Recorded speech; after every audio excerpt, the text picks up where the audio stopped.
Alors, je m'appelle David Perrin, je suis travailleur social à première ligne à Genève et puis dans le pilier de la réduction des risques et je travaille dans plusieurs dispositifs de première ligne, donc dans le nightlife, le drug checking, la consultation en ligne et puis j'ai travaillé un petit peu dans les salles de consommation du K9 et puis je fais aussi un peu de travail de rue.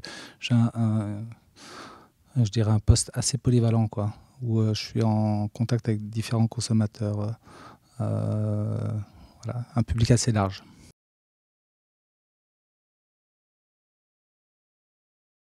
Alors, j'ai été invité à cette table ronde parce que j'ai écrit un article il y a 2 ans en tout cas, qui a été publié dans un numéro de Dépendance, que le GREA en tout cas diffuse et édite. Du coup, voilà, en tout cas, j'ai dans cet article un petit peu fait mon dévoilement à l'écrit, en tout cas, voilà, où je voulais en tout cas apporter un témoignage d'un professionnel voilà, qui parle de sa consommation aussi bien que la consommation des usagers que j'ai en face de moi en fait quand j'interviens et puis quand voilà, je fais des entretiens par exemple pour mettre un petit peu justement le professionnel au même niveau que l'usager en fait. Et puis de parler aussi de cette posture d'expert, EXPIR, voilà, qui est assez peu reconnue, ou en tout cas qui est assez peu défendue chez les professionnels. Donc voilà, moi j'ai envie en tout cas d'axer ma posture professionnelle là-dessus en tout cas.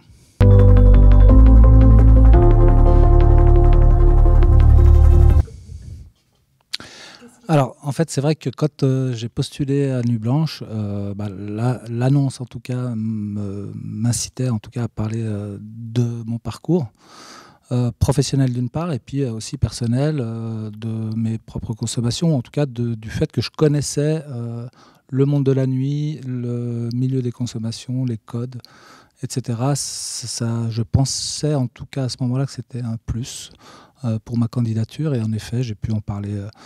Donc j'ai pu faire ma lettre de motivation comme ça. C'était voilà, moi je suis français et puis travailler en Suisse, c'était en tout cas d'une part voilà, pas évident parce que voilà, les Français on vient prendre le travail des Suisses et puis en même temps c'était en fait c'est peut-être l'occasion de travailler dans un domaine qui me tient à cœur et puis en France, en tout cas, c'était pas. Enfin voilà, c'est beaucoup plus répressif, c'est beaucoup plus difficile d'atteindre ce type de poste.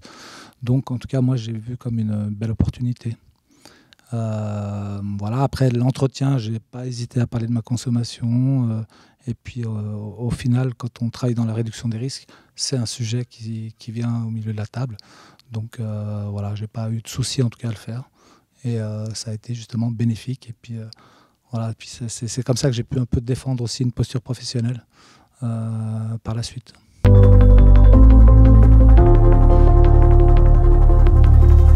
Répondre à la première partie, ça fait un peu long là du coup comme réponse.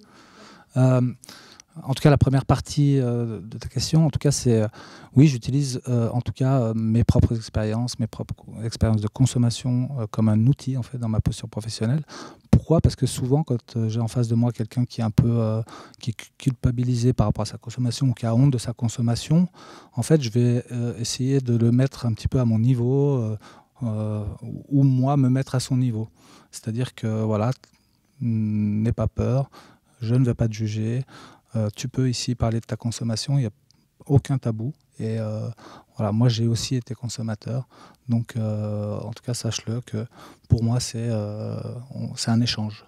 C'est pas moi je suis un professionnel, toi t'es un usager de drogue et puis je vais te stigmatiser. Non, non, au contraire. Donc moi je suis passé par là et puis en fait on va avoir juste un échange. Et puis ça me permet aussi peut-être de poser des questions un petit peu plus précises. Et puis, en général, quand j'aborde mes consommations, les gens se libèrent un petit peu plus.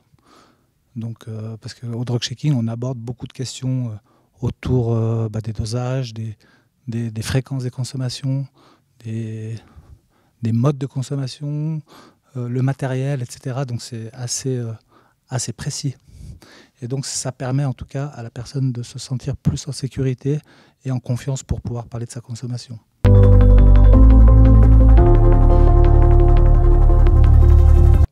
J'ai pas eu de mauvaise expérience en tout cas. Quand on est dans la réduction des risques, il y a toujours des personnes qui disent voilà, j'ai bu, par exemple, je bois une bière, et en fait, par exemple, en fin d'action dans un club, moi j'ai fini mon travail, je bois une bière, et puis la personne me dit mais tu travailles dans la réduction des risques, tu devrais pas boire, tu devrais être abstinent. Et non, je travaille dans la réduction des risques, donc réduire les risques, ça ne veut pas dire ne pas consommer. Donc ça veut dire consommer d'une manière safe et responsable. Je reviens sur la question précédente de est-ce que j'utilise l'autodévoilement dans tous les domaines? Non. Dans le drug checking, c'est assez facile, je dirais, parce qu'on a un entretien individuel. Dans le nightlife, c'est souvent aussi un outil que j'ai utilisé. Dans la consultation en ligne, donc c'est à l'écrit, c'est beaucoup plus difficile, et là je ne l'utilise vraiment pas. Et puis dans du travail de rue, par exemple, avec le crack, là il y a des personnes des fois qui me posent la question. En effet, là je réponds que voilà, moi j'ai beaucoup en tout cas consommé dans le festif.